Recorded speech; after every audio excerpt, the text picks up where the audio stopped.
fuck's going on in here?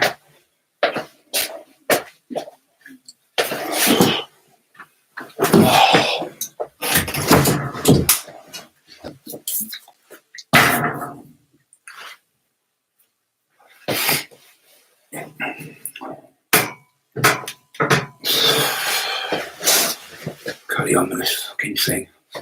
It's on. I know it's on. Can't see a thing. It's dark. I don't care.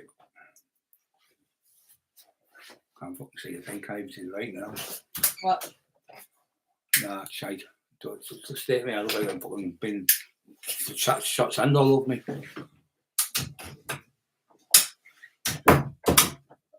34 on, is it? Is that the second it's been on live? I don't know. Sorry I'm late. I've just tried to find my hat. I couldn't find it. Fucking nightmare, this house. Every time you put something down, can't find it. One room I'm in, I can't find a hat.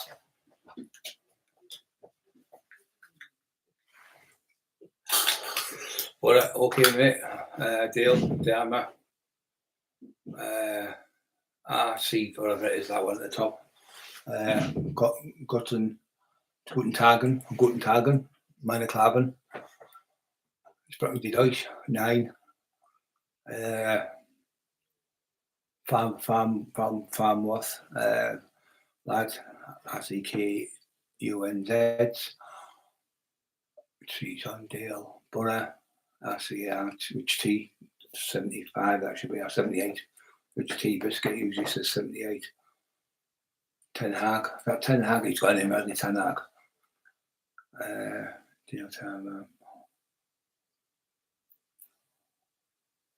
Yeah, so that lunatic, almost, I've never ever spoken to him, never doing a live or anything, because he's a compulsive liar, absolute little fool. Another one is 5'4" something, about 9 stone, not an ounce of muscle on him. He sounds like Jeremy Beadles.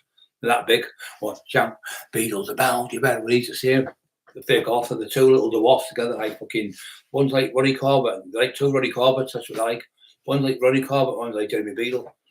So the biggest mouths on the internet, but all they do all day long is troll people. You've seen them yourselves, trolling people, and they're offering people out when you go to fight before the police. Every single time the trolls, the fake author, Gary Smasher, or this one, I'm going to, your windows are getting smashed tonight, this, and so you retaliate with it. And they go straight to the police. They've got the cops waiting, sitting in the house with them, or they've got the cops around the corner from where they are. He's done it to, like I say, there's 27 people been arrested, and they're doing it again, trying to cause trouble again today, putting more shit up. So they're saying I couldn't fight in my day. I wasn't the best fighter in the North East, and there's no proof and all that. So this is one where Emma's put up today, where Stephen Says was talking about me in the day. There's another one where the fake authors talk about me, oh, Brian was the best fighter ever.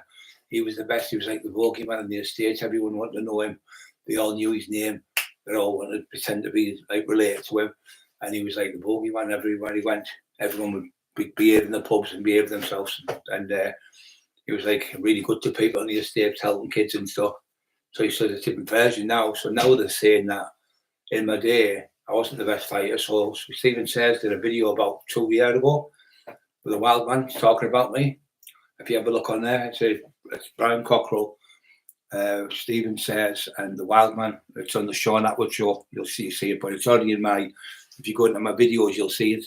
It's in there, but we did it on there, and he was telling them what I did, and he was saying, we were saying, oh, he couldn't lift cars up, and he couldn't do this and do that. But he tells the full version. He does about 10 minutes on me talking about what I did in the day, and he tells you the story about me and how I had to fight with Lee Duffy. So it's a good story, you see it all, but he's telling the truth in it. But if he isn't telling the truth, them two look like dibbies now, because they're saying that Stephen Says he's lying on here. So is he lying on this one? Are they lying? Which one's the lying? So one of them is going to have to put their hands up and say, well, I'm the liar. But we know it's them two dibbies, but we know that the Windhill Gang's got them working for them. We know both of them are on the white stuff every day. The both of them are on the bang on us. And the other one's on the Mr. Brown. The fake author's been on the Mr. Brown since he was 14, 15 years old. Obsessed with it, completely obsessed with it. Every day of the week he's on it. So that's their gang they've got. That's their people, their front men. Now, if I remember watching her one the other week, Emma put on, I couldn't believe what I was hearing.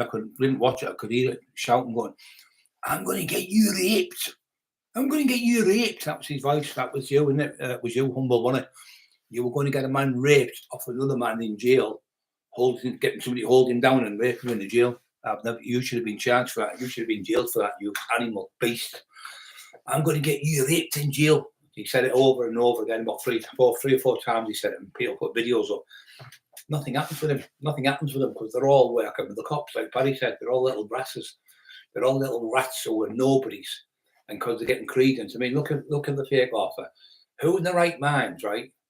When you think about when we've exposed him now, no one wants to do a book with him now because we've exposed him. So he did all them books years ago. And he was doing a book every 3 months because the cops, I mean, he's doing the book. He's done 2 books on 2 chief inspectors. He's best friends with Ray Malley and goes having meals with him, was the mayor. But he was Robocop, the corruptest cop ever in Teesside, ever, the most corrupt police force ever. So he's going out getting stories on people saying, "Oh, do you want to do a book?" So when you go back to his house and you go, "What do you want to talk about?" Do you remember that? He'll ask you that and ask you this, but he's recording you then. So when he records you, he's got you on there, the recording. So he starts blackmailing people. He's blackmailed my attorney, he's blackmailed me, trying to blackmail me. But I have to say, "Well, do what you want." I'll tell people you're on drugs. That's what I told everyone I was on drugs. Tell them what you want. I've got nothing to hide. I'm an open page. I'm open to anything. But you, just a divvy, torturing women, people, just torturing people day and night, 7 days a week. So he's on there talking about me in my day, and these are saying total different versions today, like as if them never happened all them years ago. It's absolute fucking shit to talk. So yeah, just a little rant there, but them just can't stop talking shite. Honestly, God, I told you that I wasn't getting arrested. They said this weekend I was getting arrested again. Told you there's no charges. There's nothing. It's all just shite off them. And obviously they're working with the cops, so they're trying to make people who get bad bite. I'm not biting with them because if I do, I end up getting locked up again. I'll end up getting remanded, and that's what they're after. That's what they're after, trying to set traps. And for everyone who's been on my side on here, it's been marvellous. The comments off everyone. But I said to them, I said, don't put anything down if you're not sure, because if you're that much off a little bit, they can keep going round the same thing. So these are going. 1 minute they're saying I never had a Cosworth. Now they say, "Oh, Brian was the world champion Cosworth." We all had Cosworths. About 12, 15 had Cosworths. Even Big Graham had a Cosworth. Bam had a Cosworth. BG had a Cosworth. I had a Cosworth. I had 6 different Cosworths. Oh, he's lying. So now they're saying, "Oh, but he was driving around these Cosworth. He was the world champion, with the world champion rally driver." This is humble saying now. Well, no world champion of a rally driver. I drive. We used to go for and Duff used to go to the same place. Duff used to go on motorbikes, and Sean Day used to go there, and he had a Cosworth. We all had Cosworth. Everyone had Cosworth. And Big Graham had a Cosworth. Chizzy had a Cosworth from Newcastle. They had Cosworths. Loads of people had Cosworths because it was the main car and it was the expensive car. They were 20 odd grand at the time. So we all had Cosworths. But I got mine chipped up. But I used to go rally driving. I was 24 stone. How could you be the world champion when the world champions are all 6.5, 6 stone, 7 stone? You'd never have a chance to be because your body weight's so heavy, you wouldn't be able to get around there. Never mentioned being a world champion rally driver. That was the fake offer again. I said I used to go rally driving at the weekends, and the lads were called Barebecks. They had Barebecks television company, and they had a place up Gisborne. They've still got it now. So they've got their own rally track. You can go around. You pay around it now. It used to be 100 quid, but they used to take me. I could never get the full. I used to have a 2-wheel Cosworth. And then I got the 4-wheel Cosworth, 8 miles better. But I could never make the Cosworth spin the 4 wheels. I could never do it. I could do the two wheelers. Could never do the 4. And he said, when you get that, he said, yeah, you're getting really good. But he said, so he used to take me out and show you how to left foot brake and understeer and oversteer and all that stuff. I could do all that, but I could never do the 4-wheel spins. They were marvellous cars. They were marvellous. So we got chased off the cops. We had the advantage because the cops had a car and he did 130 miles an hour. So we always got away from the police. The police may be better driving as us. But it's the car, isn't it? If you've got a car that does 160 miles an hour and 70 miles an hour, tuned up to the hills, you've got the best Yokohama tyres on it. You've got Shikoni shockers on it. One of the best shockers in the world. Shocks that are on it. And you've got the best tyres, Yokohama tyres, but they were £75 a piece, and that was 40 years ago. So it was £300 to get your tyres on.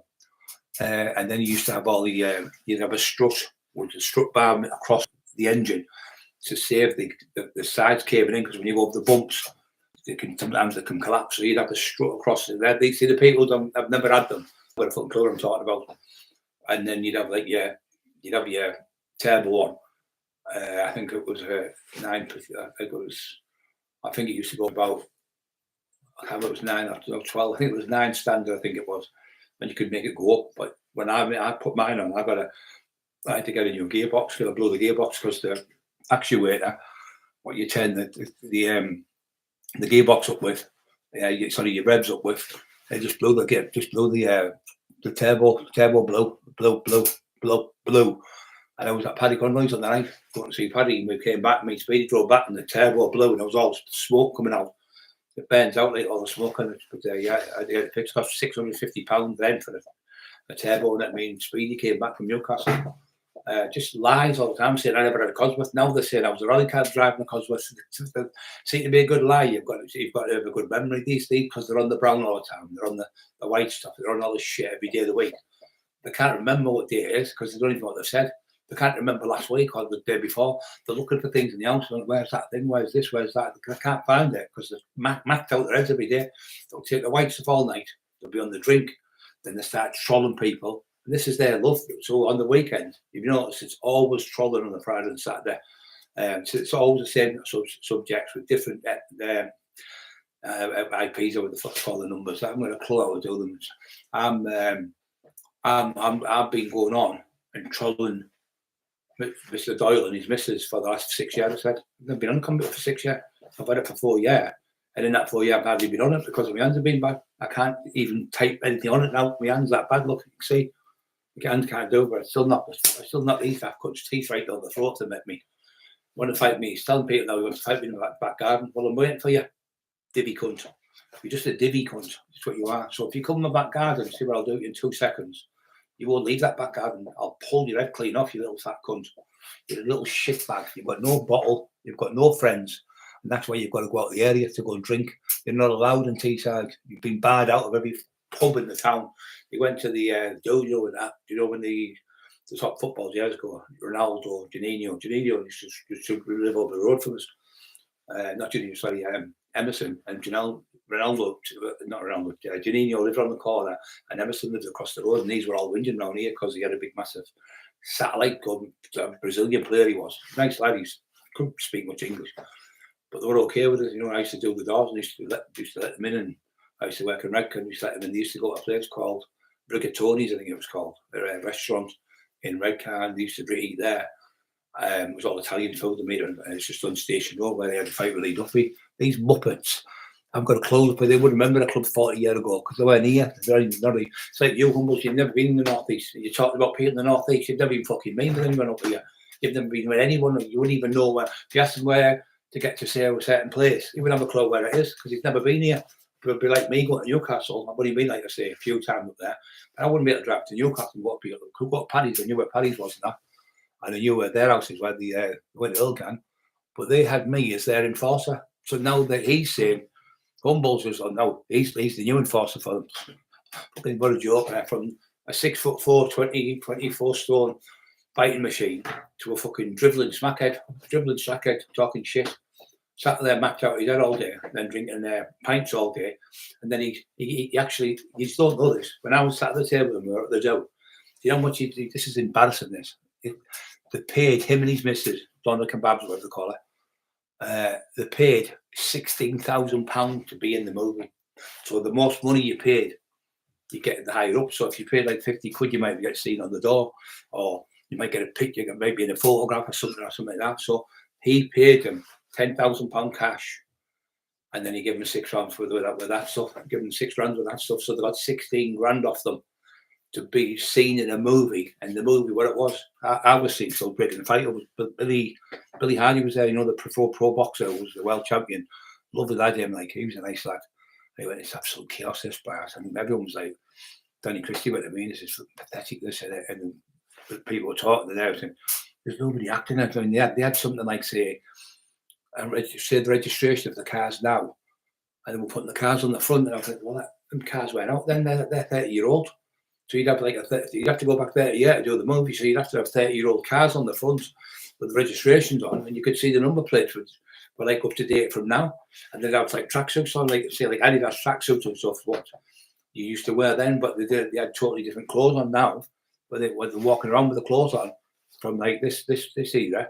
So it just looked like what they hadn't even in the proper movie. Absolutely pathetic. Driving cars that were 30-year-olds would have been what they had to do to make the film look real. But they were driving cars up to date cars.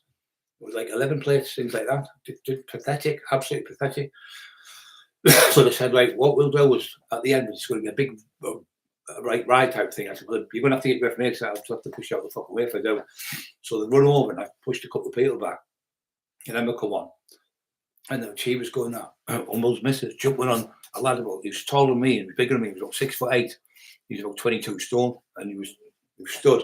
And she was trying to jump on the lad, she was hanging off his neck like that. And like she's like that, like a fucking stick insect with all the fucking white stuff she takes. Complete stick insect. And talking shit, trying to tell me about robberies and she does drive-by shootings. I looked at her, you're just a fucking idiot, she's on going, what we should do a couple of drive-by shootings up this place, we should do this. And I said, yeah, I'm not into all that shit. And that's why I said, watch these fuckers, I think they're trying to set us up. And I was right, we were banter right. So I said, how much have you paid? He said, well, I give him $6,000 with that.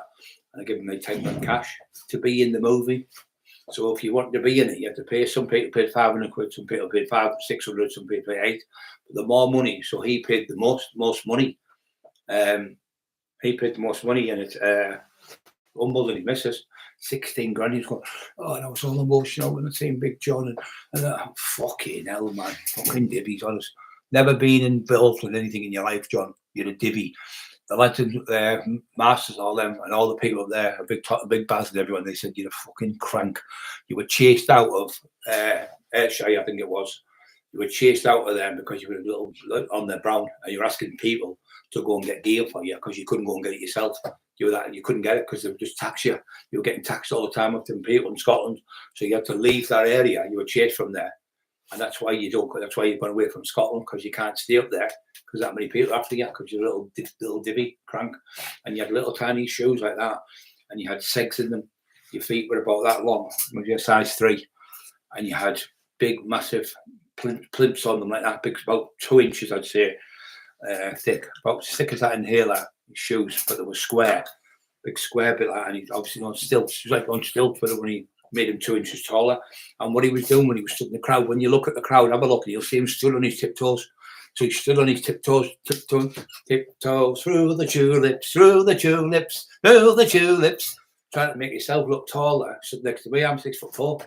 Fucking idiot. So he's down here like that onto me, and he's the same little tramp. He's going, I'll be the little divvy, the macrat.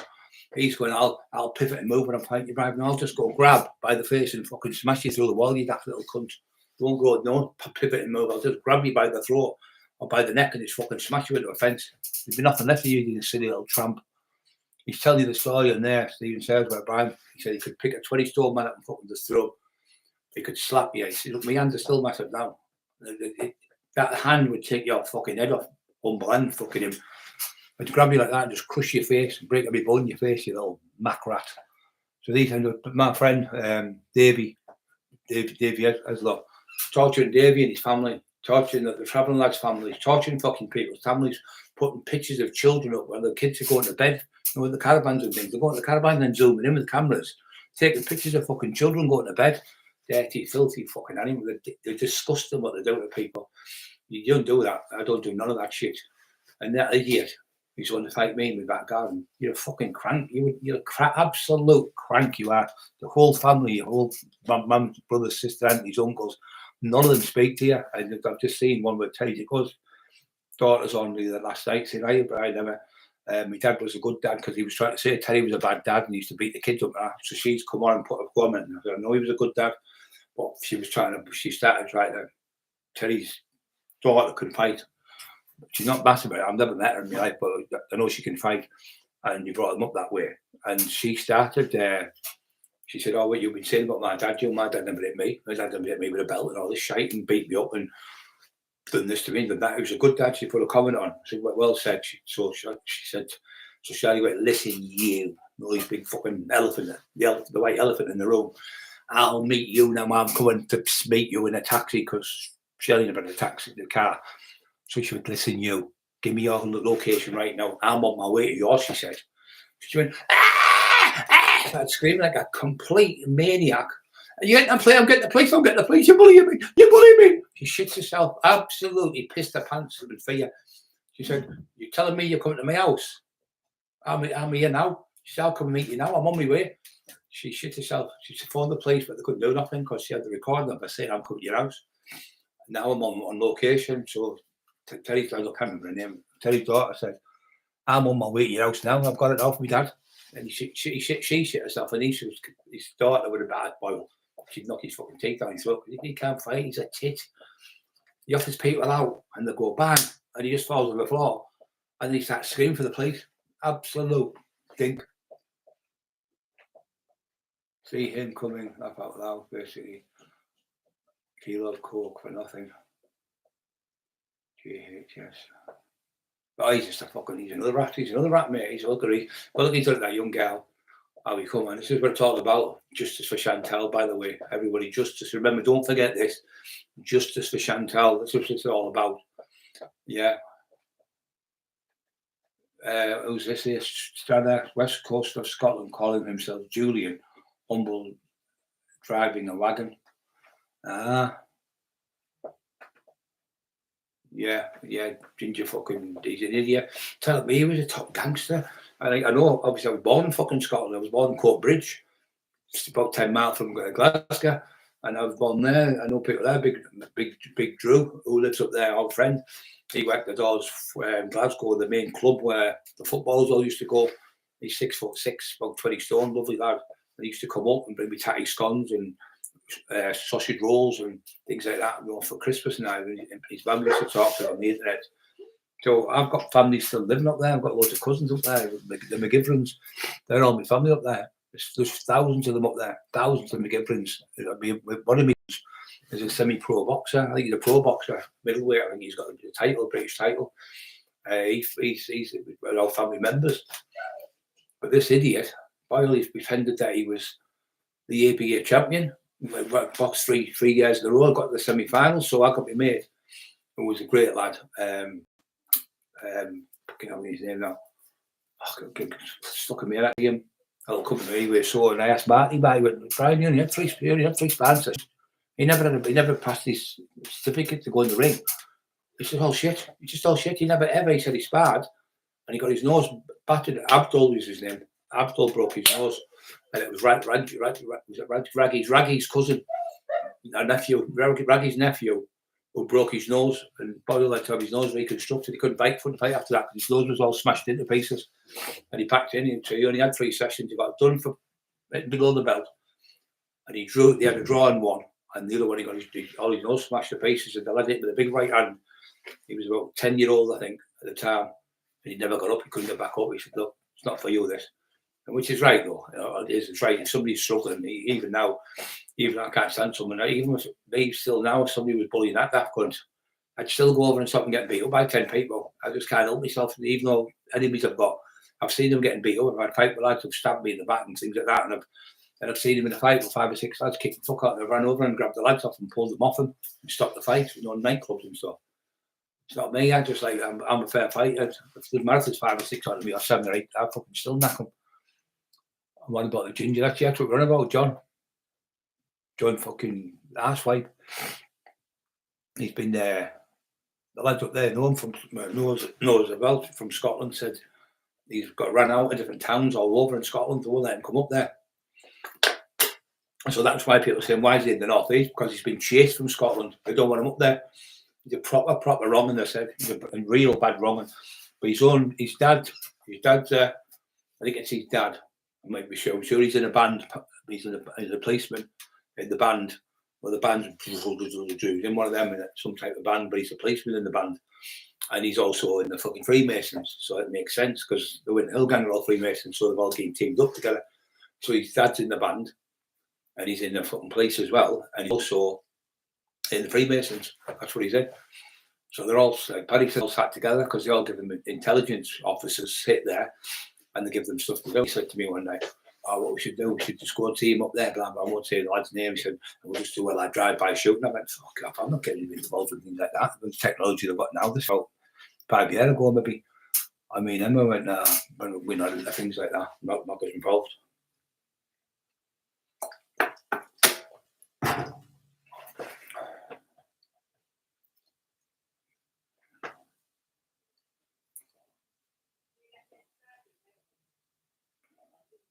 See, Paddy's polytunnel. I missed that. I didn't know that. I can't go. I'm rubbish in the countryside. For me, even here, but it is the countryside here. My nose not so bad tonight. But no, so last few lives I've got better my nose. I was snorting, and the first one I can come on. But I was taking these tablets. I haven't took them today though. But yesterday, I couldn't get out of bed. My eyes were just pouring with water. You know, with the pollen and that. It's really high. Carson, if you're any idiots trying to fucking bully you up there, it won't take me 2 minutes to get up there, son. I'm telling you, any fucking goes near him, I'll be straight behind him. I'm telling you now, any fucker, I'll be straight up his fucking house. I'm telling you right now. Divvy cunts. Always fucking bullying people. Always trying to bully people on their own. Fucking scumbags here. I won't bully any cunt when I'm about. I can't stand bullies. Fucking hate. And that's the one that Brian was not but a bully. Bullies go around beating people that are looking funny. I thought Lee Duffy, I thought Dave Garside, British heavyweight champion. I thought fucking Lee Duffy, one of the greatest fighters ever. I thought Esther, the best fighter in Gisborough. I thought the best fighter in Stockton. Arif, I broke his jaw. I bought the best fighter in fucking Middlesbrough. Steve Davies paid me to live. I had a fight with Lee Duffy, got killed Allo, but we ended up shaking our hands in the end. But he went, "I've had three fights with Lee Duffy. And I did well." He said, "Brian Cockerill, total different strength, total different power. He's just absolutely an." He said, "I was having a good go with him." He said, "I never even had one chance with him. Never even got him one punch in. He absolutely destroyed me." He said, "But I shook his hand. We're best friends now. I don't carry things on." Because I think that's what Duffy used to do. I should say, "Lee, you go around to the same people and you beat them up. You already know you can beat them. So why would you go back and beat them again?" I said, "You're bullying people now. That's going to get you, but that'll get you killed." I said, "Once you beat someone, you go and be a big friend." And like, I've got friends now. Like they say, "Hello." I know for a fact I went to Hello's house tonight. He said, "Hello, I need help." He'd come with us. I knew he'd help us because obviously we shook hands and things. And other people, like Big Esther went. I trained like fuck. He said for like 6 months to fight Brian Cockerill. He said I went into a club in Redcar called the Powerhouse. So we stood there and he went, "I want to fight you." And I'd known Esther for years. He was a footballer with me and Frank. He played for Man United with Frank when he was younger. When he was Stevie Cockerill and people like that, he was best of friends with them. I can't remember his name, but the Irish one. He played for Ireland and he also played for Man U. There's a picture without Frank with him in my house. I've got it upstairs. Anyway, so I can't think his name anyway. So Leicester came in. He's a big lad, about 17 stone, 79 stone, really fit. Loved the football. And he said, "I come in." He said, "I want to fight you." I went, "Are we fucking friends here, man?" I said, "We're on the door." So he was about 3 years older than me. So with me on the door about 18, he was like 21, 22, 23 maybe. So he was probably would have beat me then when I was a kid on the door when he was a young lad. And he thought I was still that young lad, obviously. And he came and he said, "I'll fight you." So I could see him. What people do, they'll put the left foot forward and that means the right hand. So they're going to put the right hand on you. So you just slide your foot across there and square him off. That's what Tyson did to, that's what Evander Holyfield did to Tyson. He kept squaring him off so he couldn't throw that big right hand because you'd throw a punch like left hook, left to the body, right to the head, and then left uppercut. Like Tyson punch combination. He used to do 4 or 5 punches, phenomenal with him. And he kept just squaring him off, Evander Holyfield. So he done the same. So I watched it and I listened to him. And then anyway, I squared him off and he couldn't hit me. The only thing he could do was move his foot again to try and throw the right hand because he had him in this side, trapped through the wall. Anyway, he tried again, tried to throw, I just moved and I tried to bang nutted him in the face. I hit him on the right ear, between here and here, and he hit the deck. And my mate was with us. And Lee Little, who died, the black lad, he come over and, "Oh, for fuck's sake," he said, "That's Brian Cockerill, you've got no chance." He went, "No, I'm going to have another go." So he came back in, another go. I went bang again, hit him with the head. But I said, "I haven't even punched you. I bet you, when he hit you with 2 little headbutts." And his nose this time completely split right away across here all his nose, all his face, it was all right away there, done there. So I grabbed him and picked him up, got some tissue and got angry him, put it on his nose, cleaned his nose, got him an ambulance. And then he went about, I got out of jail. When I was in the jail, I got out. I was in the sports bar, and he came over, he said, Ginger Allen said to me, I think he's over there, Esther. He said, he's shitting himself, he then come over. I said, tell him to come over, the silly bastard. So he come over, he went, all right, of course we are. So I give him a knee, a couple of drinks. I was jumping about, he said, oh, got a bit panicky now when you put your hands up. I said, listen, calm down, it's finished. What you did, you never go. You got beat, but you never went around telling people shit. Oh, you hit me in the side, you hit me in the back, you hit me with a glass and all that shit. Because they told the truth, I just leave it then. But if they start bullshit, they'll go back looking for them again. But the ones who call you, they call your names. And you go into somewhere like the toilets in South Bank, and he's in the toilet. Scab Bob's been calling me for weeks. And I went in and grabbed him. And he said, it wasn't me, my brother. Then pretend. But in them days, you used to get the phones, and the phones were registered in your name. You remember everyone used to get the bill, didn't you, on the phones, the old-fashioned phones. You had the big, massive ones, and then the little ones come out. So you had to pay for them. You get the bill, and they were about £1 a minute or something. They were a fortune. If you were doing drugs and selling drugs, you could have, if the people only could afford them, people selling drugs or yuppies. And so he comes out. And, he only had a brand new phone, about £600 phone. I took the phone off him. He said, "That's my brother. That's what you want, man. Me taking off you then, won't you?" It was his phone. So I took the phone off him, really cheeky cunt. That were D as hell, like fortune. £600 the phone, but the old-fashioned ones were about like that. It looked like the building brick. They were black, with a big, massive rubber aerial. Could stand on the moon, and you could have somebody on Jupiter or something. I know what you couldn't do, because I'm hypothetically speaking. And you could get a signal either of them, but they were great for somebody who's been chewing you and just fucking slack them right in the face with a phone. I've seen loads of lads throwing phones at them, but if you break them, they're 600 quid a phone. They were 650 a phone. I think they were when they first come out. Kenny the phone first getting them, got them. All the lads who were, Kevin was guilty was the first one I seen with one, and then everyone else started getting them. But they were, like I say, they were a fortune.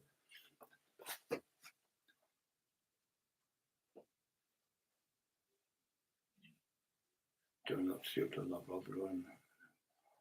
Listen to that on the 40s, Stephen. Hey David, you alright?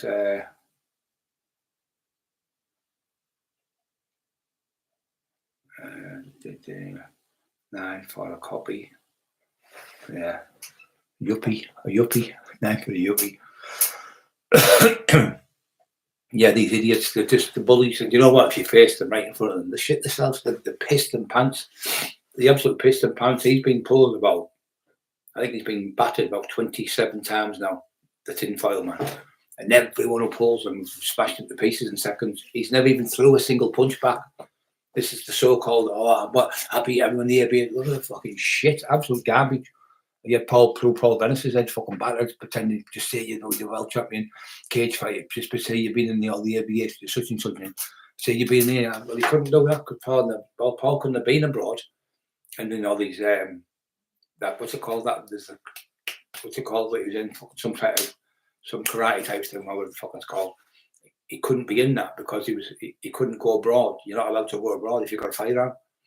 So he was done for a firearm offence on a robbery on Sean Atwood, as he told everyone, and you can't go out the country. So if you can't go out the country, you can't be the world champion. You tell him he was the world champion, and he was getting to do it, and he just looked stupid because there's no way you can do it. Bram said you can't be.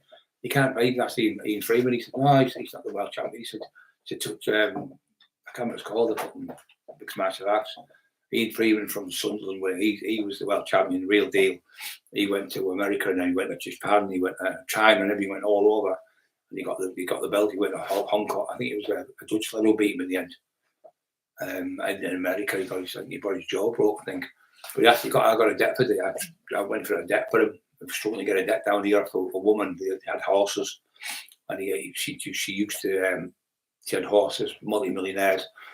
And where all the footballers live in Middlesbrough, they're all like millionaire row, they call it, and the 2-3 million pound houses. And she was a landscape gardener, and he had to do in the garden. I said, "It's going to be a fortune." No, he was just thinking it's like a couple of bricks, something like £145,000 it cost for the stuff, and he couldn't pay it.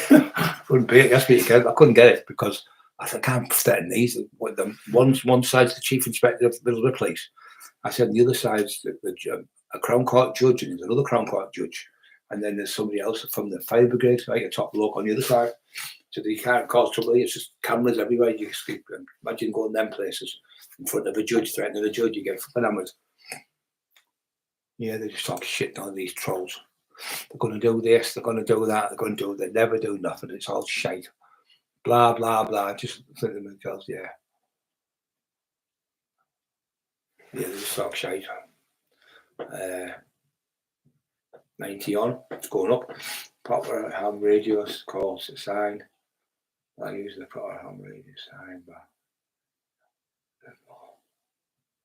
I never used them. Do you know them fucking good 10-4 for a big buddy and all that shit? Fucking used to do me head. I thought I can't sit on the end sort of people.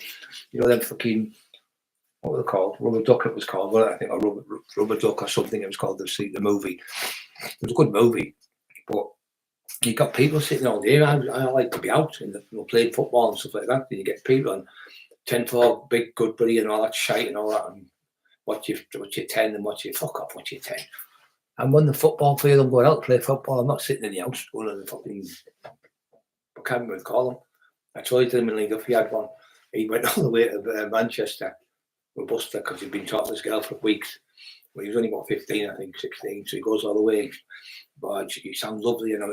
He was in love with her and she was in love with him just on the phone. But you can't see what they look like, can you? So, what they call them? Fucking radio things. 10-4, good buddy. I can't remember them, the fucking radio. He used to have them. Can't remember the fucking anyway. So we were talking on the thing, and it goes all the way down to Manchester and goes up these block of flats for about 1,000 people in these blocks of flats. Goes in the elevator, goes upstairs, walks down the corridor. Buster opened the door and looked, and he said, "I seen her. She was like that, Jabba the Hutt. She's about 37, 38 stone." He said she was fucking huge. She went, is that my Lee? She was shouting and all that. He was going, he looked, he said, he went, let's go to the toilet. He went to the toilet, he went to sneak out. He went, oh no, she's made you a cup of tea, Leo, again. Busted the taxi driver. She went to Tommy Harris and she had him there about 3 hours. He was trying to get out of the house. He was fuming. He said, that bastard Buster had him there. She was huge. He shit himself, Leo. He proper shit himself. Ham radios at them. What's they called? The lorries had them, didn't they? He's got the man, Mark Emerson. Yeah, ham radios. Yeah, bacon radios now. Spam. I like ham, mate. Do you like ham? Ham with cheese. Cheese and ham. You know, spready ham like when you squeeze. I like that with if anyone's got diabetes and you're struggling and you haven't got anything to bring it up, the best thing in the world for you to take is fresh orange juice. It's full of sugar. And the next one is crackers. Do you know Dacre's crackers? They're full of sugars inside them, so you eat them. When I was in hospital, I was on the waiting to go for an operation. I didn't know to eat for 4 or 5 days. I was fucking starting nailed by mouth. Carol was coming, sneaking in sandwiches and bacon sandwiches. Emma was coming, my sister was coming, Chinese, and then she came all the way from the Essex, Tina Shaw. That video. I've been going out with Tina for 2 years and I've been meeting her and all that. She went, can I go on your show, Brian? She came on, she thinking of a new arsehole. Give me a new arsehole after the end of it. The lies he told us, been meeting her for years and we've got a great bond together and we go down, I go and see her and she said, sure, phone me now then if you know me. You phone me every day. Come on, phone me now. Couldn't do it because he never had a number. It made him look like a pure dibby. Pretending that he was in love, she was going out with him and they were having dates together and all that. And just absolutely, that's what I'm saying. He's mentally deranged. Anyone who pretended to know someone and going on dates with him, it's always going to come out in it because, you know, with these technology you've got now, it's going to come out. I really believed he knew her. He was going to do a DVD with her and a documentary. All the shite again. Mark Hacks, same as the shit with Paul Sykes. Paul Sykes could fight. There's no doubt about it. Paul Sykes was a real disgusting beast, a pure beast he was. There's no doubt about that either. But I wouldn't call anyone these names, even with West End. I wouldn't call them unless it was real. He was horrible. Even his own missus bringing people home to sleep and everything, disgusting. Just a beast. And his 2 sons murdered. One murdered a police officer who caught him breaking in a building, and he battered him to death with a truncheon. Sadistic, pure evil, sadistic, just like his son. His son was just like his dad. The apple didn't fall from the tree, so that's what he's doing. But these idiots putting things on, saying I wasn't a top fighter. If I wasn't a top fighter, why did McIntyre come for to do me in the documentary? I was the only person Teesside that did. No one else got in Teesside, just me. And why did he come all the way from down there, from Ireland, and send people to Ireland, open me out 3 times, and walk about with me and go in a few clubs to see what I was like, going to the clubs where I'm going, there were people taking pictures, people coming outside, want the kids in the picture, all that stuff. They always said, oh yeah, I've got the right lad here. They wouldn't just pick somebody out of the sky, like a name, would pick him. So then they go down the newspaper place and see the stuff you've been involved in, armed robbery, shootings, kiddies. I thought you were making some of these up, no, but I said, but fucking hell, he said, I've never seen so many charges, arrests, sorry. Yeah, but they never could get me because I was always one step ahead of them. I wouldn't do a job. Or even when I was a kid, when I used to do that little jobs, I was always thinking, how would they catch me? How would I catch myself if I was a policeman? And I'd think like that. But these idiots just go and do jobs, and what they do is they'll do a job, they'll get 10 grand, £10,400 out somewhere, and they'll go, oh, just do a job around there. They'll go in the pub, lines festing in straight away, lines of coke, line of coke, brand new pair of trainees, a new car, and they're in the council estate. It's not wrong to live in a council estate, but they're sat in there like a £5 grand car in them days, but like a 20 grand car now. So they sat there, the brand new eventually car on the front. They're on the door getting 30 quid a week, 40 quid a week. Where have you got the car from? So can't explain where they've got the car from. So then they go, blah, blah, blah, blah. Oh, how much did you get? 10,400 quid. So none of that's been put in the newspaper. So then the little grass, like scruffy cunt we've just been talking about, little ginger grass with a dictaphone. I mean, it's what they're on, recording everyone all over, and then go to the police and let the police listen to the dictaphones.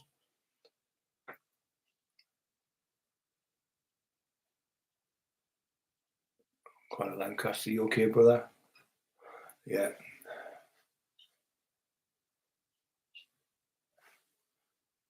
Oh yeah, good lad. I see that pad. Peggy. Took the old timer.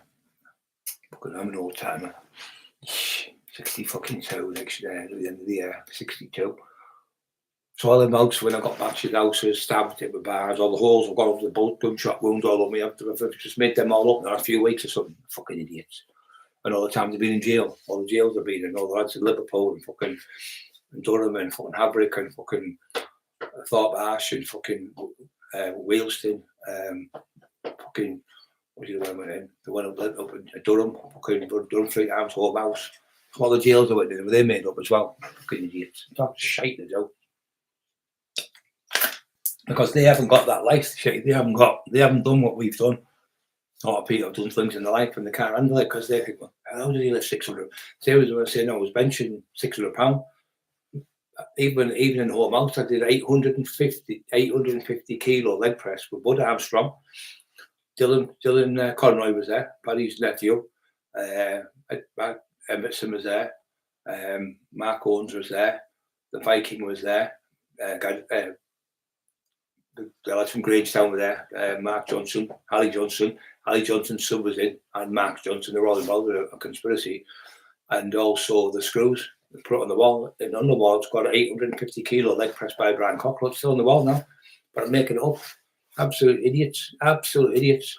That was when he said, oh, I never had a security firm. Remember he was saying I never had one, but I had the posters put away somewhere. Lying, he's never had a security firm. I never had a security firm. I never got the poster. Somewhere, I've got it still down here, I think. I had the poster and I pulled it out. And I said, is that the security firm I never had, Jamie? And he just turned his thing off straight away. It just looks like a divvy. But he's at it again now with the shouting his mouth off because he's in London with that divvy Alex Reid who dresses up in Katie Price's clothes and she binned him. She was coming home. Stood at the top of the stairs while he's looked in the mirror at himself like that. And he's the same. He dressed his wife. It's one with him, Doyle, dressed up. He's calling himself Beryl Boyle. She's going, hello, Beryl. Come on, Beryl. He's walking in the house like she's putting lipstick on everything. Fucking embarrassing. What an embarrassment for the whole family. His young son's sat there, about 12-year-old, and he's walking around with stock and suspended on the blue dress. Looking more like Norman Bates instead of Master Bates. Fucking Norman Bates. He's like, Yeah, he's got a big blue. He's got one of our big dresses on, a big blue one. we were all laughing at him like, fuck, crackers, mate.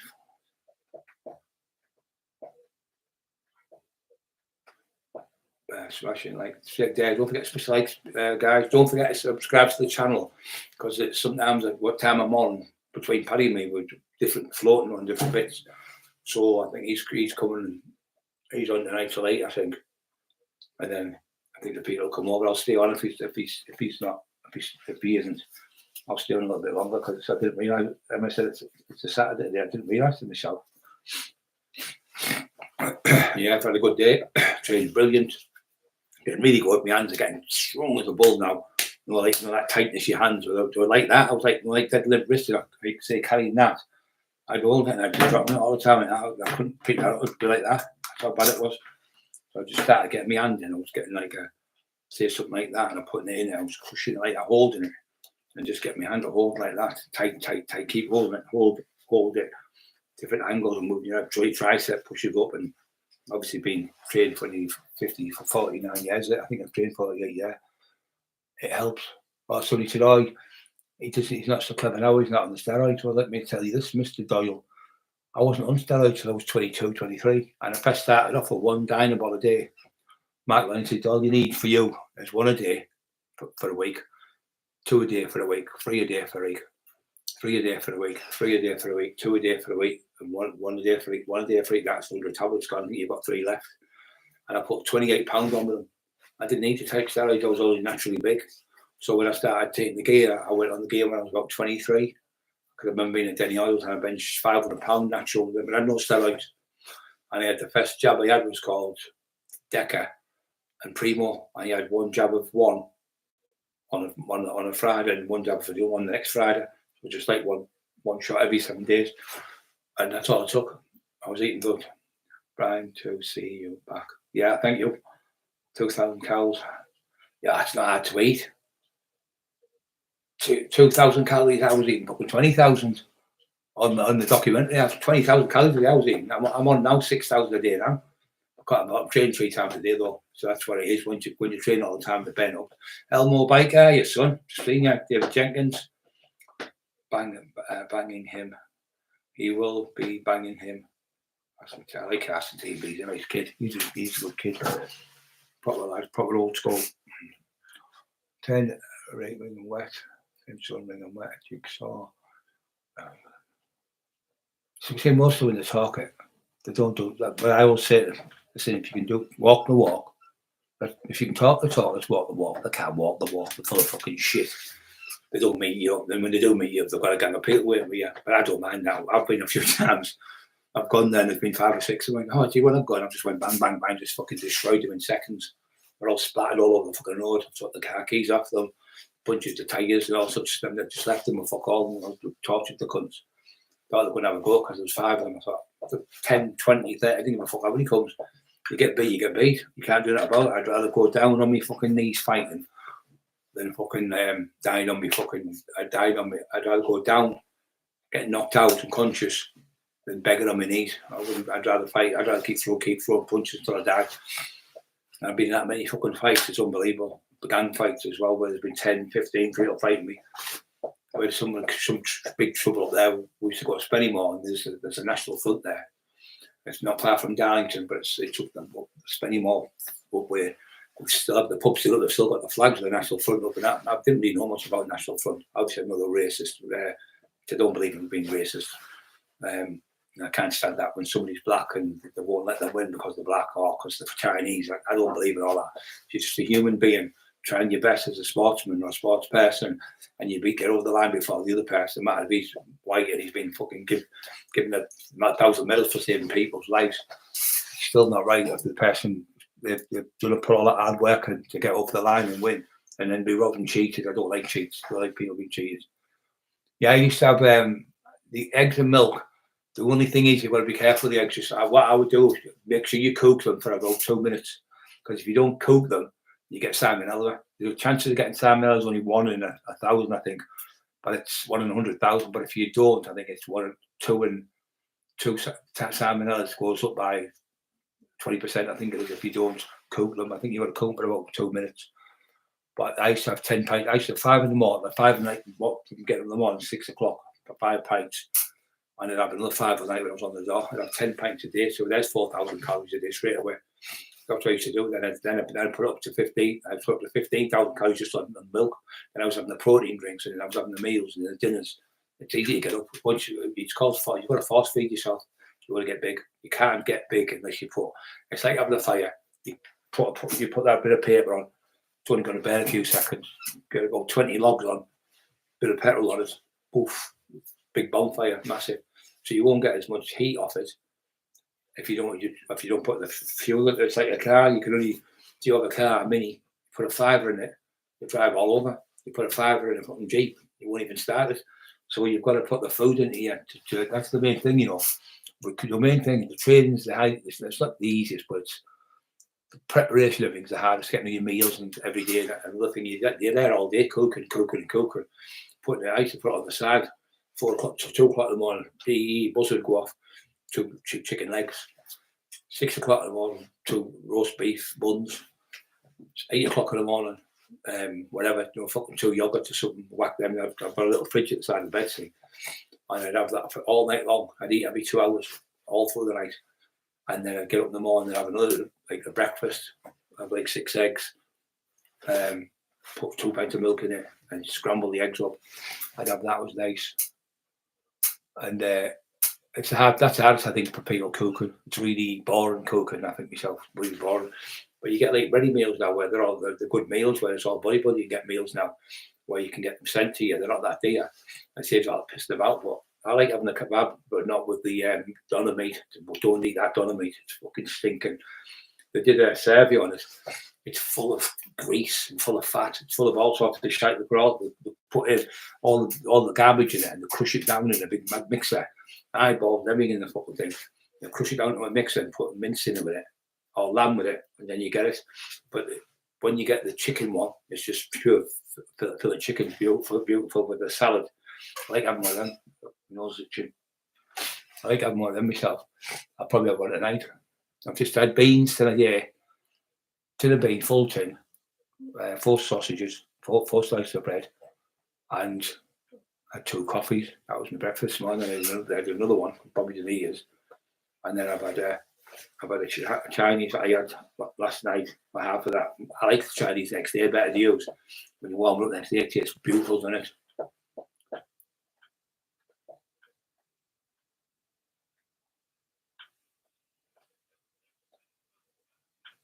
Yeah, mate.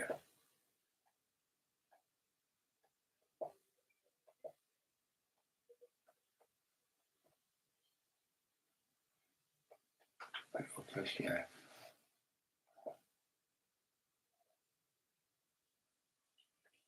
Yeah.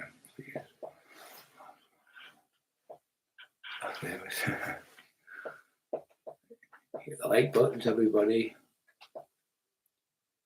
Palm massage, yeah. For those new people, EMO.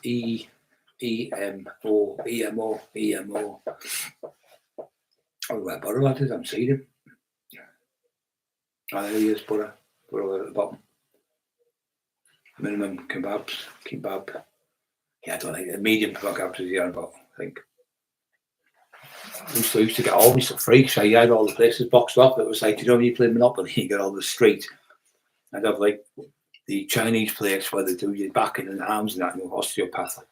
And then I'd have the place across the road was a Chinese takeaway. Then I'd have the kebab one. Then I'd have the fish and chip shop. So I had the whole lot. I'd go in and go, what do you want, Brian? I can have 2 fish. That's why I didn't cost me a fortune, because they're all free. I just go in and they'd make foolish still with any. Me and Annie used to go to Sunderland, but I go to Sunderland to see Annie. We'd go around the kebab shop and kebab and go to the Chinese or Chinese. He said, fucking hell, you can eat them, Gary. But yeah, training all the time. You eat and eat all the time. That's what you do. You see Jay Cutler struggles. I do struggle a little bit. But once you get your stomach stretched and it starts stretching bigger and bigger, you start getting a bit to put it away easier.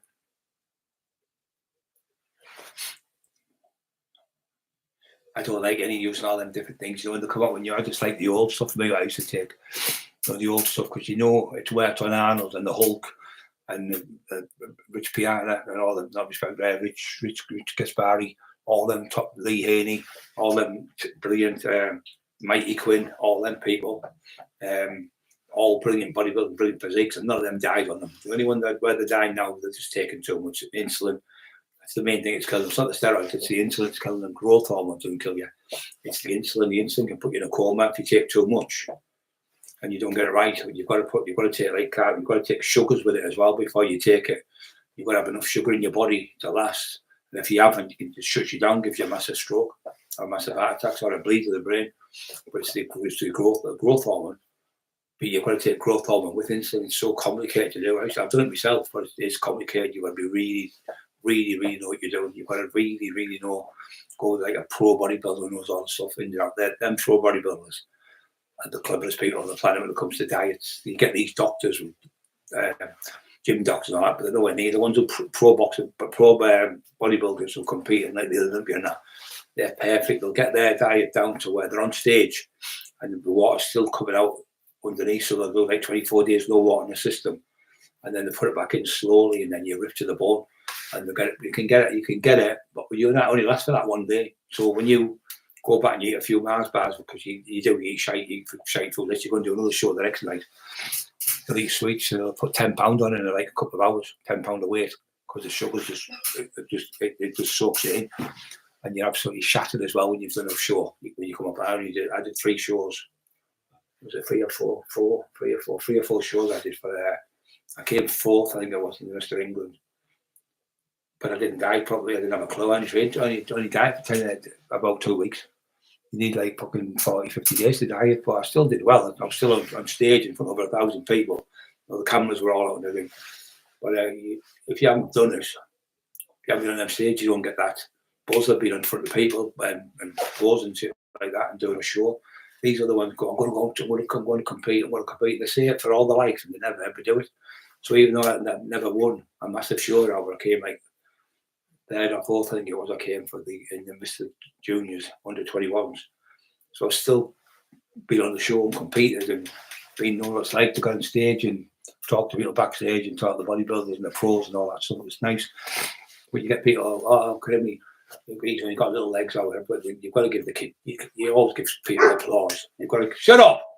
You've got to give people applause, even if they're not massive or really thin or whatever, because he might have been 8 stone, that kid might have mental health issues. He's trained, he's got himself from 11 stone to 12 and a half, 13 stone, 14 stone. He's on stage competing and people are laughing at him on stage. I think they're sickos, mate. Like the trolls again, jealousy again. And they're sat there, none of them have got physique in the crowd who are calling him.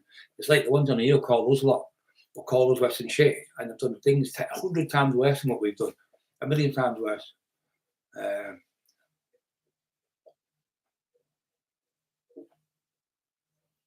All right, I see, yeah.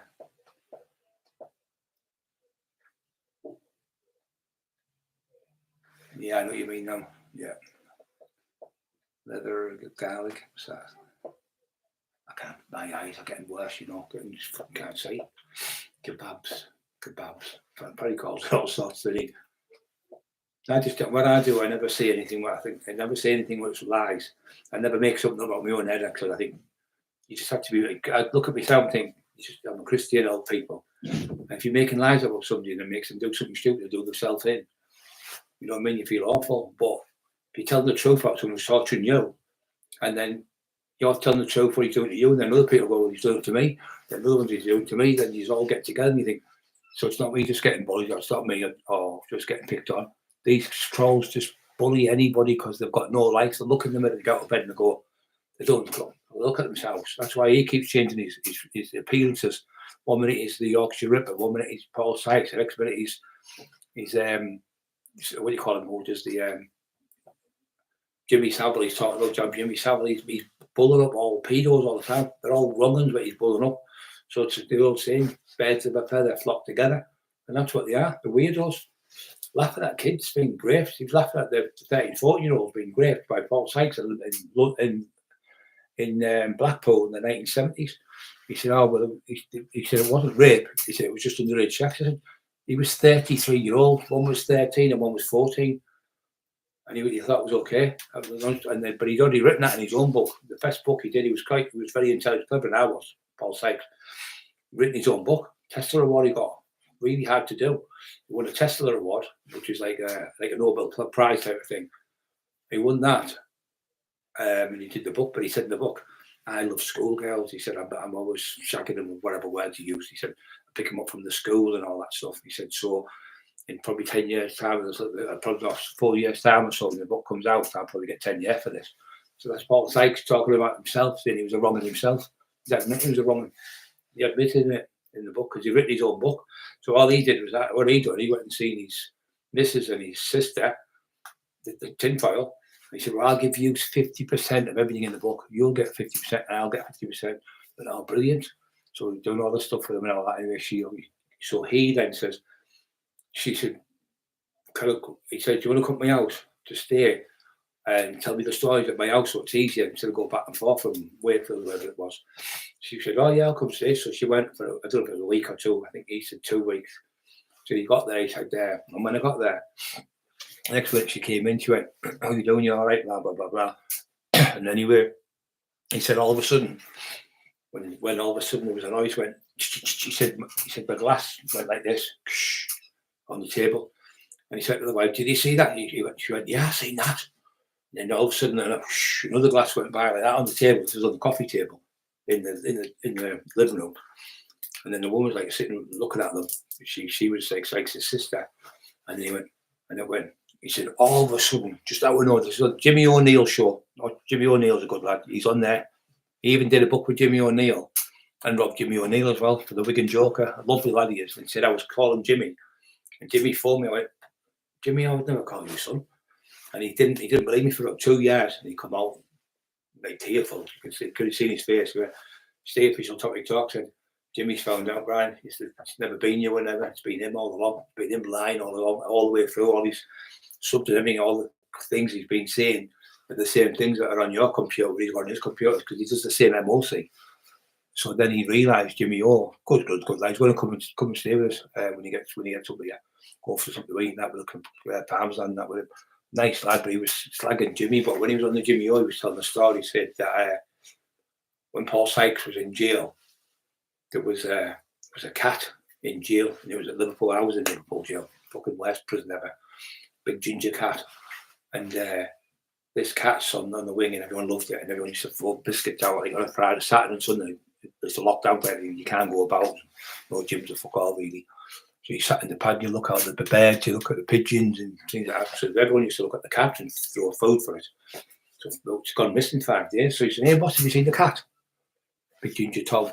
No, I'm seeing it. And somebody, so Charlie Brunson said, maybe he's been killed by one of the Scrooge dogs, or maybe he's had a go at the cats, and the cats got killed by a lot of rats or something, or maybe it's just died of old age. So about a week later, Paul Sykes comes out with a Davy Crockett hat on. He killed the cat and gutted it and made it into a hat.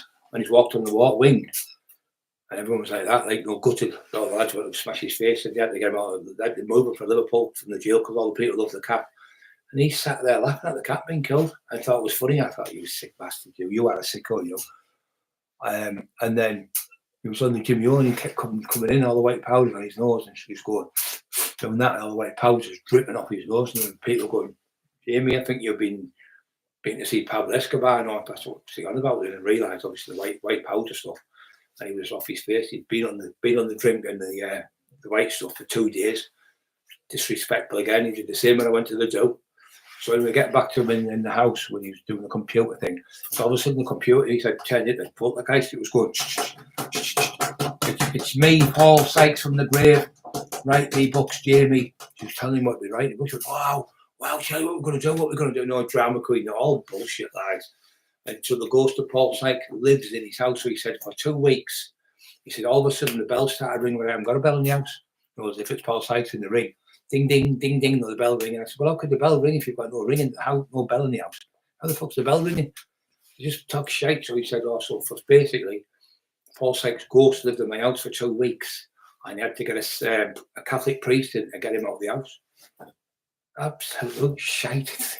Absolute shite, he talks honest. So that's what Paddy's saying. The ghost Sykes says, Jamie, it's me, Paul Sykes from the grave. Tell them all I'm not a nonce. Tell them all I'm not a nonce. Paddy's right what he said. He said if you written the truth about him being what he was, he'd probably made a fortune off it, because the truth's always better than the bullshit in it.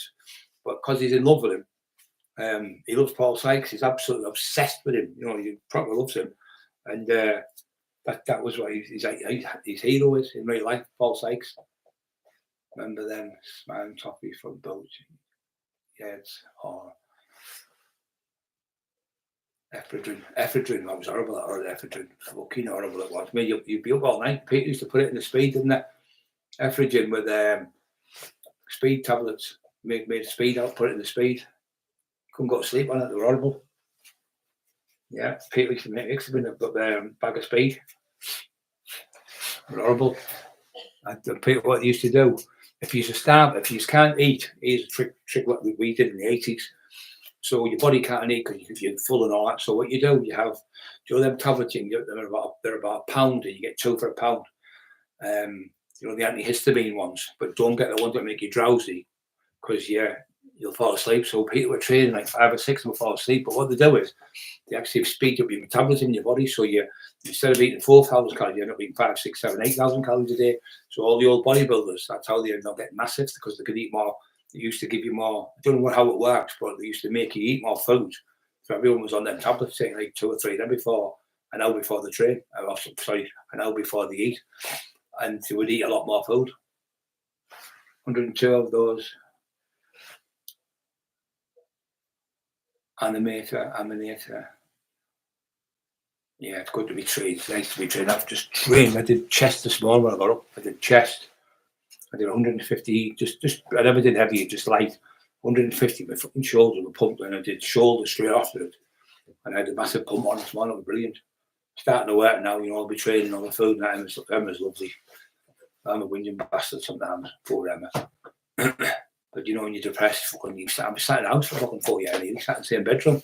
I've out of hospital. I've been in a bed nearly 5 years. The same like in the hospital already, and 5 years. Fucking depressed the fuck it does, yeah.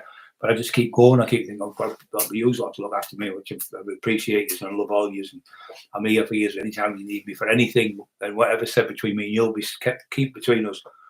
But if I can help anyone on here, I've rang David Jenkins. How you doing, son? If I can help anyone on here, I've got thousands of people on this YouTube channel, and it's been great. When I was in hospital, I was upset. I got a few times crying like a baby, thinking about you lot on here. The certain ones I was looking after, that he's going to go off the rails, and quite a few years did go off the rails when I went in hospital. But we've got most people back on steady. But yeah, I just like helping people, me. Sex is love. Yeah.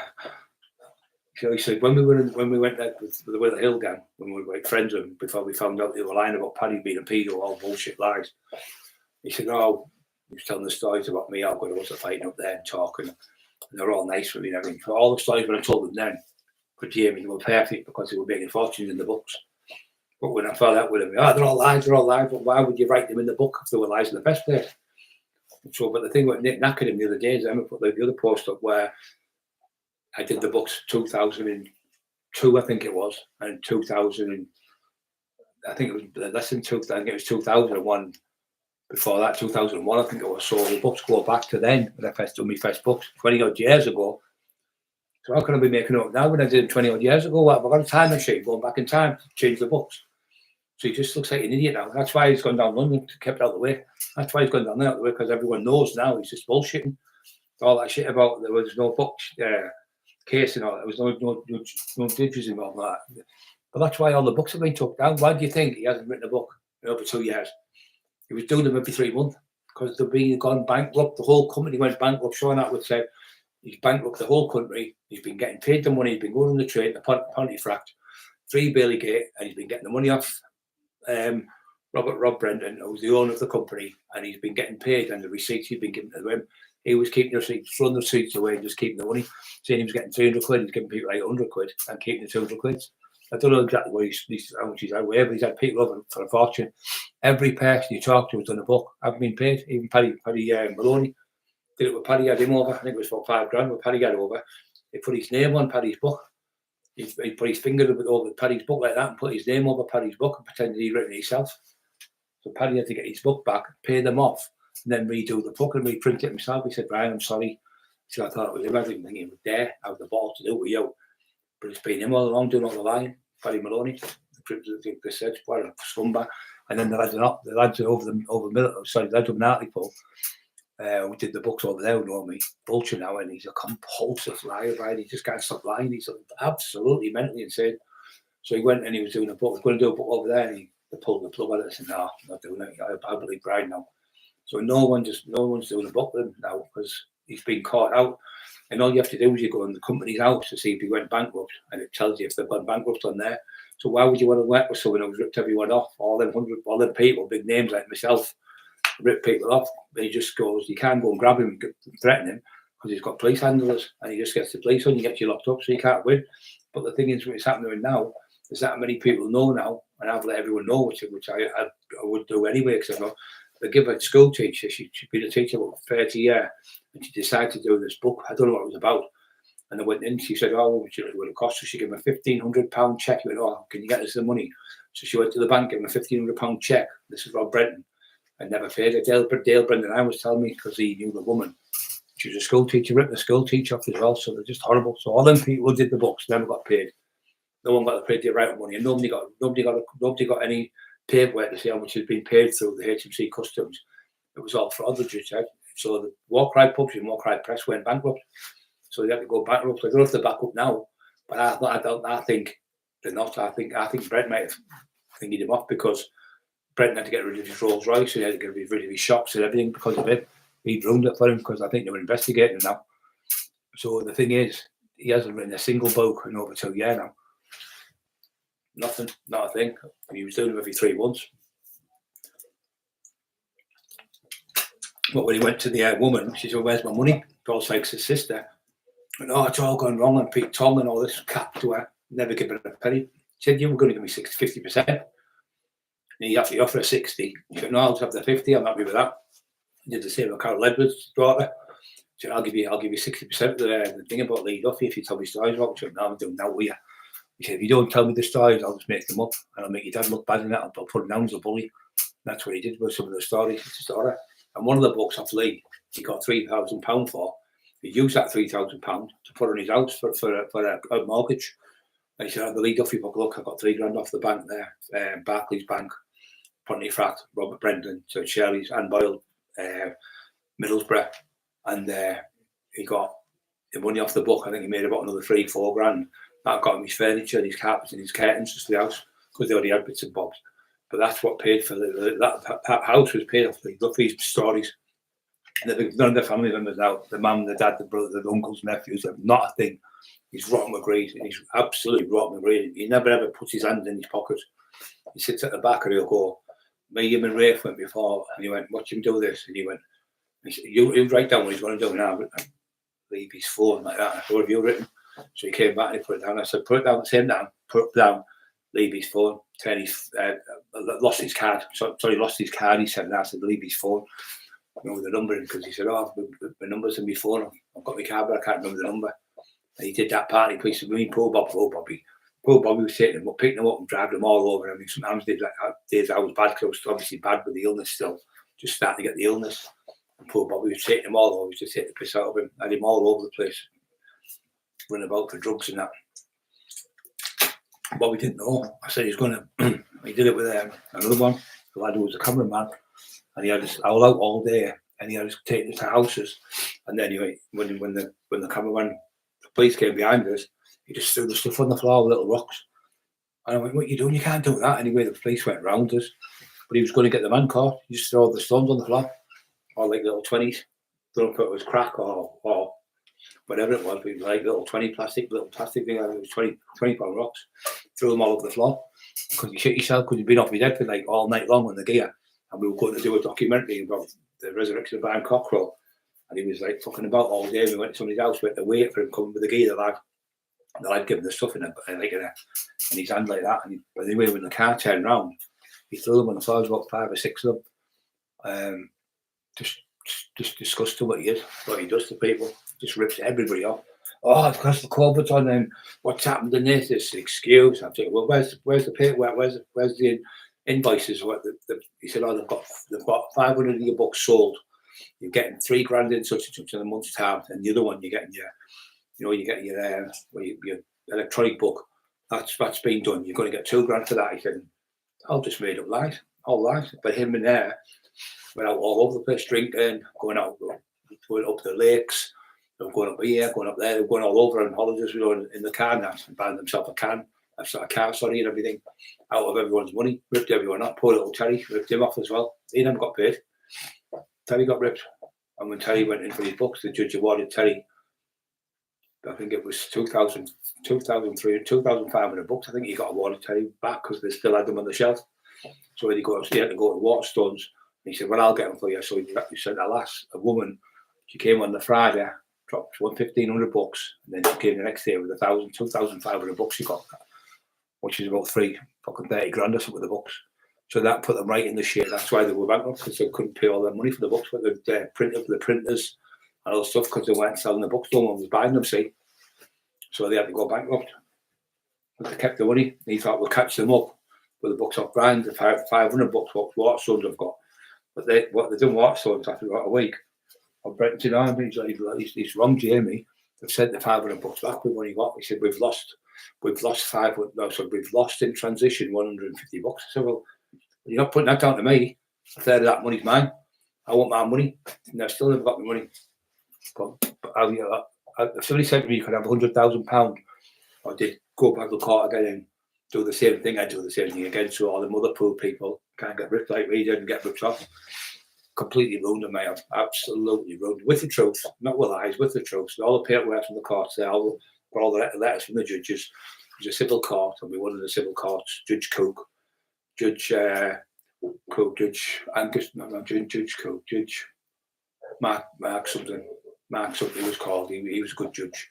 And then there was Judge Cook was a good judge. He was really good. He said, can't give you the disclosure to Mr. Cocker because they're not a real case. He said, because they're not an entity. They're not in company's house. If they're not in company's house, they're not an entity.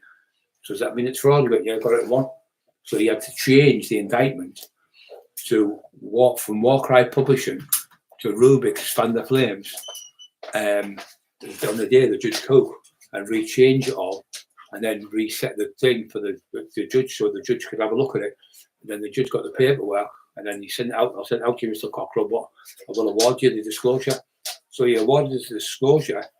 We got the disclosure, and when we found out, like I say, on the morning time, we got a phone call saying that he's ruined the company. They've gone bankrupt. The whole company's finished. So that's what he done. He ruined the whole bank. He robbed everyone and ruined the whole company. He never paid a soul for a book. Not a single soul got a penny. People got bits, like 20 quid, 40 quid. Paul Martin got 40, about that time got 44 quid. And his book was ranked in the top. It was 2 million books. Marty's book was in the top, say 380th or something like that. And he said, this book's doing really well. The judge said, so don't come that with me. He said, so I know about boxing. He was in the boxing, the judge. So the thing was, he was telling the truth. Poor Marty, God bless his soul, tortured that for Rome. He was sending him like images of women with no clothes and all sorts, and disgusting. And his daughters, and his sisters, and I mean, 80-odd-year-old women in Australia, and one was in Canada, torturing the old people. It's just scum. Look at poor Dale. You see what he did to Dale. Disgusting. Poor man. Lovely human being he was in Dale. Love him. I miss him all the while. I was upset the night. A bit of tear in my eye and go to bed thinking, I love you, Dale, and that. So we'll make sure he's all right, type of thing. But him, he's just fucking horrible. Hiya, mate. Bullet incoming gun. I have to show you how to turn it off.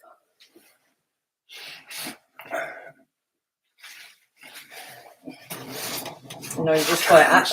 You just go like, all you do is you go like that. Yeah, I'll do it then. And then Just wait. When are you going on now? We're going on 10 minutes.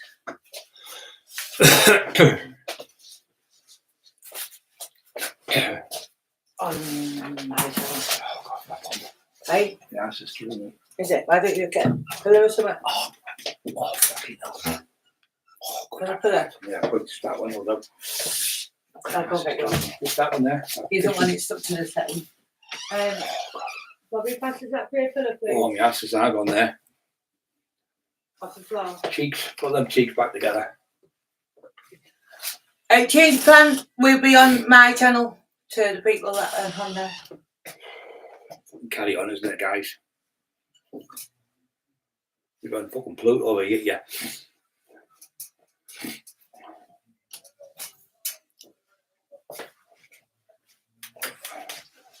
Wolves, like What time are you going up till? Don't know, I'll just go off when you go off. Well, it's going to be better if I'm on a big computer, but you'll be on in about 10 more minutes. I'll just come off. I'll come off in 10 minutes, yeah. I'll just come off. Mess about there, like 10 minutes I've got 126 people on. Much on the night, the more you up to, much weekend coming. Animate there. Press those like people give there. Yeah, don't forget to push the like button. Don't forget to subscribe. It's a subscription one where we can send you a beep beep, and your little bell rings you and tells you what time we're on. Onto the dark side. Break away. The tax man's in the town.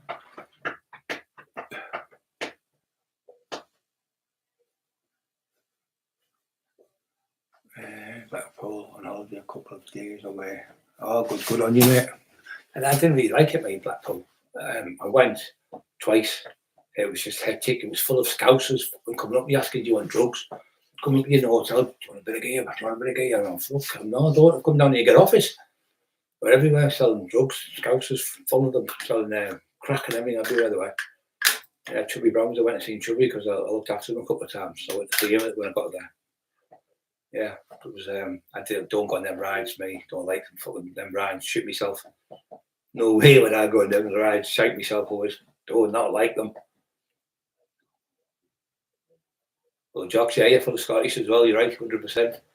They're everywhere. I think they're fine. I think they're fine. They bother, big man. You know what I'm saying? Aye, yeah. I was only. It's those ones, isn't it? Right? 126 people on there a minute ago.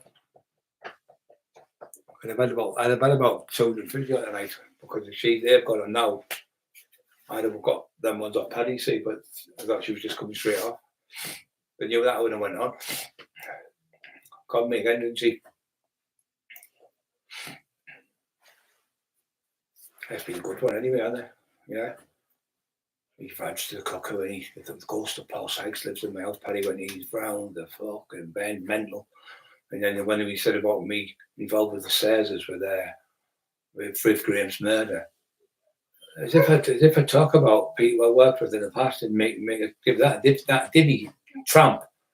My IQ's through the roof. I'm going to give a tramp like that who's dependent of when you're on them drugs like that and dependent of you on them all the time. They can't be trusted because the first thing they need is a couple of days off the gear, a couple of hours off the gear, and they're clucking and clucking and clucking. My brother had it; he was bang on the brown, and that's how he's dead through that. But on the crack, he was on both of them. So I know what it's like to be on drugs. I was on the crack myself. I was off it for ages, but you got to be truthful to yourself. I got off it 22nd of September coming up. 7 years I've been off it, and I've never. He's tried to get me on a few times. I swiped with she had Brown was an ex-addict. Trying to get him back on it. He's only been off it 3 weeks. Just horrible because he wouldn't be on it so he could be on with me, so he could blackmail me. He'd probably video me taking gear and then blackmail me. That's what he does to everyone. Blackmails everyone. You'll have a kiss me chat, quick chat. And I did have one years ago. I did have one when I was about 12, I think. I went skating. Kissed me quick hat, yeah. I had one of them, and I had it on the when you go down you go skating in the when it's winter time. Middlesbrough it was. Thingy Park, I remember the name of the park now. We used to box in there. But it used to be the skating ring, well, it wasn't the skating, it was just a place of thing with ice on, you could go on. Or rollerboats. We used to go rollerbooting on rollers. Couldn't do it properly. I used to go ice skating. I lived in Berlin for about a year and a half. I lived there. I used to go ice skating on the night. I used to love it. But it's no good for you because your ankles, you snap your ankles so easy on it. It's that hard. It's not really hard to skate now, but it's hard to. It's easy to fall over, and if you fall and you break your ankle, you could ruin your fighting career or any dancing or anything you're doing. The speed one come on. We make consider what he died. He was a Gary Pallister. It was his nephew. I can't remember his name now. And he was the main. I think it was the Birth something Bombers they called them. Billingham Bombers. That was the name. And he used to come to my rave every weekend. Not Gary Pallister, but his nephew. He was always in fights. They were always getting into fights non-stop. They were getting nicked every week on the ice rink. Cockerill coming in, and he'd come to the rave on the Friday night and Saturday, Sunday. We'd drop him off in the car. Nice lad he was, but he passed away. He died. Right, I better go because they're going to whinge at me, Hannah. Right, thanks for coming on, everyone. Hope you're okay. If you need to talk to me, or if you need to speak about anything, or you need to ask me anything, you're only a text away. So have a great weekend. Love yous all. You take care. Look after each other. God bless you. Love yous all. Are we doing it right? Oh, shit. Stream end. Is that it? Walk off. Oh, come on. I've done it 4 fucking times. It's not coming off. Ah, I fucked it up. I'll just leave it at that. I'm a fucking clue. Told her not to give me a do. Fucking useless. It's done. That's done that for me.